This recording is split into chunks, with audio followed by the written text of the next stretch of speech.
positively for me. I'm excited. I think that actually what we're going to get is what I'm getting from you here, right, is you can't give a shit talking about 2016. So what you're going to do move it on. Is do what we're going to do in February and talk about 2017. Well, there's not a right lot to talk about in 2016. What about some atrocious stuff. What about the instability of the club? You know, you've seen board members leaving, players not getting paid on time allegedly, coaching changes. The constant merry-go-round in the halves and fullback positions. Well, that's something that. Well, the constant merry-go-round in the halves and fullback position is something that's been resolved. As far as the instability within the club, we're all pretty sort of used to it now, Mark. It's all pretty done. Like, you know, we're talking about, well, when's our next winding up petition being reviewed? And you go on the Bulls forum and people are like, well, when is it next? And, you know, we're all kind of casual about it now. So it just seems to be the life of a Bradford Bulls fan. So whilst you bring it all up to beat me over the head, I'm used to reading about it on a daily basis. I'm not particularly... Look, somebody's paying these players. I don't know if it's Mark Green. I don't know who it is. Someone's putting money in their bank accounts and someone's keeping the club afloat. Maybe something will change. Maybe something will come about. They've got a very forward-thinking season ticket. I was going to say scam. Then they've got a very forward-thinking season ticket promotion for next year, which is that it's 5% cheaper this year, and if we get promoted, then anybody who bought a season ticket this year gets it free in Super League for 2018. And if they don't get promoted, then you get it at 20% off. So this all seems to be being underwritten by the main sponsors, Providence. So it's not quite as risky as when it was £50 a season ticket, to my mind. So there's things going similar on to what's going on with Widnes and the Backhouse group, then, isn't it? Exactly, yeah. So I just want to look forward. I want to write this season off as quickly as humanly possible and get into 2017, where hopefully with players like young Kieran Moss, the fullback that we picked up from Parramatta, who is a really talented player, we'll be making at least a serious top 4 challenge, hopefully top 2 within division. That's what I'd like to see. Well, that's what we were expecting from them this year, so let's hope they can deliver for you next year, because I want to have more Bradford stuff to talk about from the middle-eights next year. Right, now we'll rattle through the rest of the teams then, I suppose.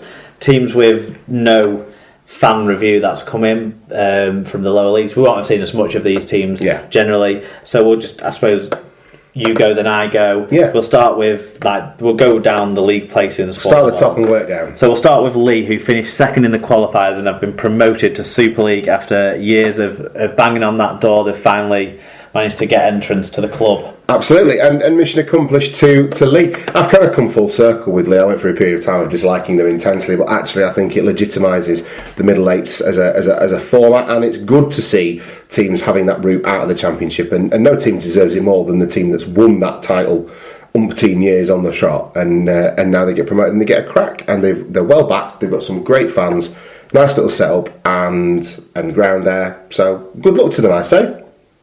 We're all friends in the end. What do you reckon? How are they going to do next year? That's the big question. I think they're going to finish. They're going to be in the middle eights. Okay. They're going to finish. They're going to finish somewhere between 9th and 11th. Yeah, not bottom. No. There we go. Okay, so Batley, Mark. Yeah, they were 7th in the qualifiers this year. It was a great start from them, wasn't it? They beat Lee early doors. They were very competitive, and everyone was very excited when they turned up on TV against the Catalan Dragons in the Cup, and they were certainly competitive for much of that game.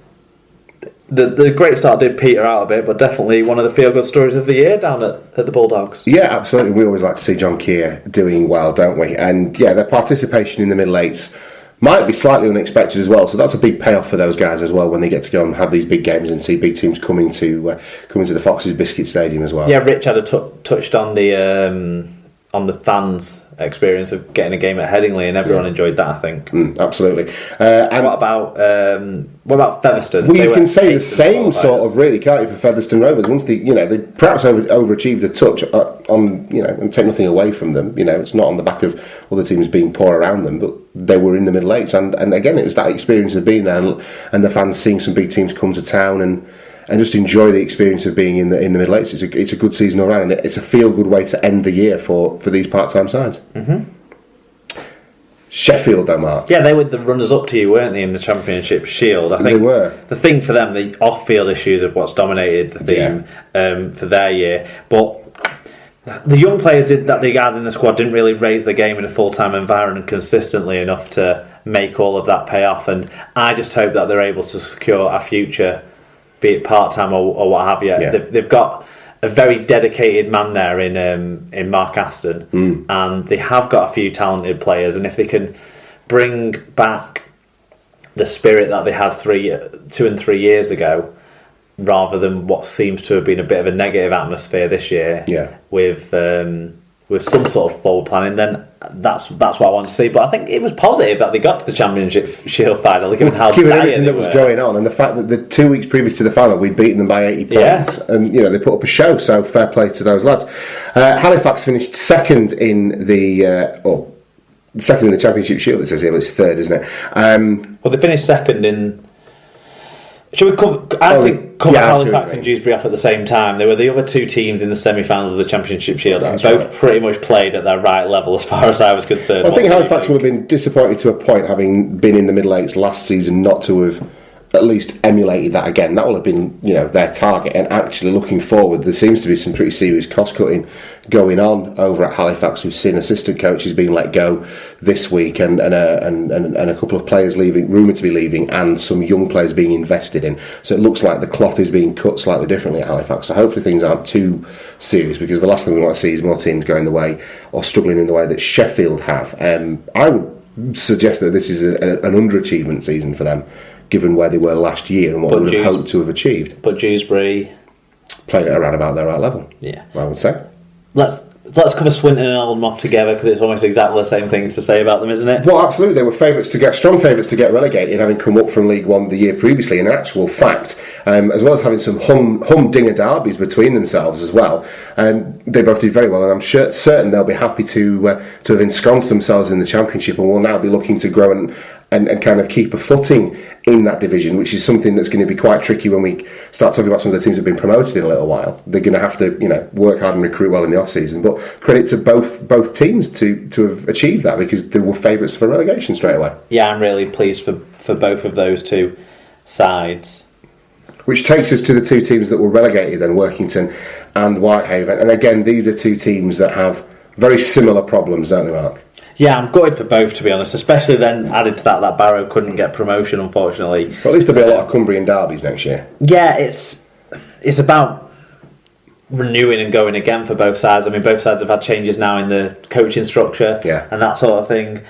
Similar problems for both of them in being able to build a squad that can get on the field every week, particularly Workington. We're down on numbers a lot of times, and neither had much depth. It's a bit sad, especially because they played the best 2 games at the Summer Bash. Yeah. So let's hope they get to the iPro League One Cup final. Yeah, so we can see them in Blackpool again next year. Absolutely. So let's move into League One then, and we'll start with Rochdale, who were promoted as league winners, surprising perhaps everybody apart from themselves, really, with that result down in Toulouse. Really not something that people were looking for, and they went up as champions. They obviously had a very strong year overall. They were second, weren't they, from everything else? So, but that was an amazing effort in Toulouse, and I think that's where we touch on, isn't it, with them? Amazing effort that day. Well done. Yeah, congratulations. And Toulouse, of course, will join them in the Championship next season, having won the promotion final with a result over Barrow. And again, they had been dominant all season.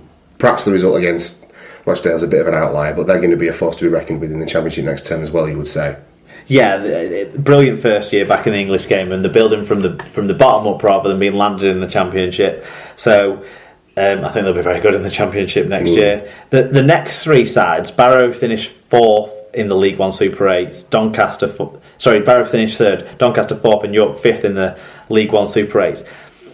I'd say similar things about all 3. All 3 had positive years. They were probably all 3 were marginally better than I expected them to do at the start of the season. Yeah. Especially Barrow, I would say. Yeah, they were under the radar a bit, weren't they? York got over their troubles, it seems. Some very serious turmoil that makes them go out of existence. That's and they were almost folded, weren't they? Yeah. At one point in the season. So, credit to them for finishing as high up the league as they did. Which brings us to Keighley Cougars, doesn't it, Mark? One of the teams you might have thought would have been mounting a more serious challenge under Paul March. In fact, finishing 6th overall in League One Super 8. So that's an underperforming season, I would say, for a club of Keighley's stature. I was definitely expecting more of them. And I'd throw Hunslet, who finished 7th in the League One Super 8s as in the same bracket. Well, they were relegated, weren't they? Yeah, both of them were disappointing. Both I would have expected more from. Both I would have expected to be in the top 4 of this division. And major changes at the end of the year in both clubs isn't a surprise. No, not at all. London Scholars, though, having finished in that top bracket for League One, 8th in League One Shield, that represents them as being the best of the southern side, doesn't it? And that's testament. And well, exactly, and then some above some very accomplished northern teams. So that represents good development and steady growth for me of the Scholars as an outfit. I'd say added to Hull FC and Batley, they were the third tier's field good story of the year. Yeah, that's certain. Absolutely. Okay, so below them, Newcastle were the League One Shield winners. They beat North Wales in the Shield final, Mark. Not to add to that, really. That's nice to see them lifting some silverware. North Wales are changing things up with Anthony Murray having left. Maybe for both these sides it was a little bit down on the hopes and expectations, particularly Newcastle, but really I wouldn't have expected them to finish anywhere. I could have expected them to finish anywhere between 7th in the Super 8, in this League One Super 8, and 2nd in the Championship Shield, the League One Shield. So they've finished in that bracket. North Wales, probably poor finances being as much a factor as anything. You touched on now, they've changed the coaching setup. Let's hope Mike Grady, who's used to dealing with very shallow finances in Wales and getting the best out of the players on the pitch. Let's hope he can do that in North Wales. You would hope so. Should we talk about Coventry, Gloucestershire and Oxford all in the same sort of bracket, because they've had similar seasons, haven't they? Well, for Coventry, I think it's good development and growth from them being shown. I think they probably do deserve a little bit of an extra notch of credit than the other three sides, but certainly the other three sides, for any of them, not finishing bottom means that they've not had a bad season. Pretty much where you would expect them to fall. And I like the way, especially the All Goals and Oxford, are going around their development as clubs. Yeah, absolutely. South Wales and Hemel then down the bottom for a variety of reasons. South Wales are making some moves to secure themselves a bit more of a stronger footing for next season with the relocation down to Merthyr. I hope that works. Traditionally in rugby league, relocations have not sprung the sort of positives at that level that clubs might have hoped for. I really hope for the Iron Men it comes off. Absolutely. And speaking of relocations, Hemel have got quite a serious one coming up as they do their training up in Dewsbury next year. So lots of stuff up in the air for poor old Hemel. Let's see how they do, and let's hope for the fans' sake that the club doesn't fold as an institution in Hemel, and that they manage to find a way to keep plugging away. They'll enjoy Carl Price turning up down the motorway and falling over the try line. I don't think he does much falling over the try line. He might fall over the whitewash as he brings on the water bottles, but I think that's sort of the bleeding edge of his rugby league talent these days. Carl Price, a man with all the ability in the world and perhaps just too much of a laid-back attitude. Fair enough. Let's put it that way. Right. I tell you what, he's going to have a large post round if he's got to cover Dewsbury and Hemel. Maybe he's having it. Yeah, well, that's it. Maybe he's taking a bit of overtime. Right. We have talked about every rugby league club in the top 3 tiers of rugby league in this season review show, Mark. Done. That's it, Super League Pod. There's only a couple of episodes left this year. Yeah, we'll finalise the details of when they'll be coming along, but a couple during the international phase of the season, probably after the games that we go to and attend at Coventry and at Liverpool. Yeah. And a Christmas special for you all. Yeah. Just to keep you in touch with us. Yeah.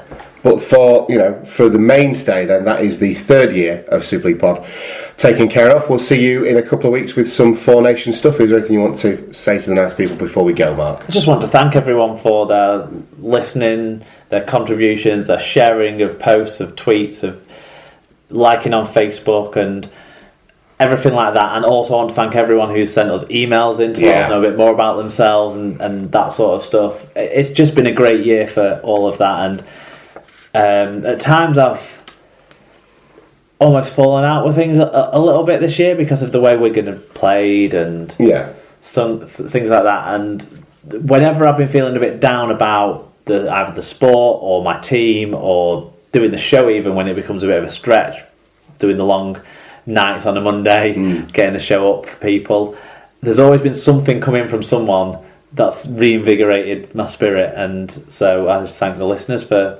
being a part of what we do. Yeah, I couldn't put that better. They really do help make the show what it is. So, for one of the final times this year, but not the final time ever, I'm not allowed to shit people up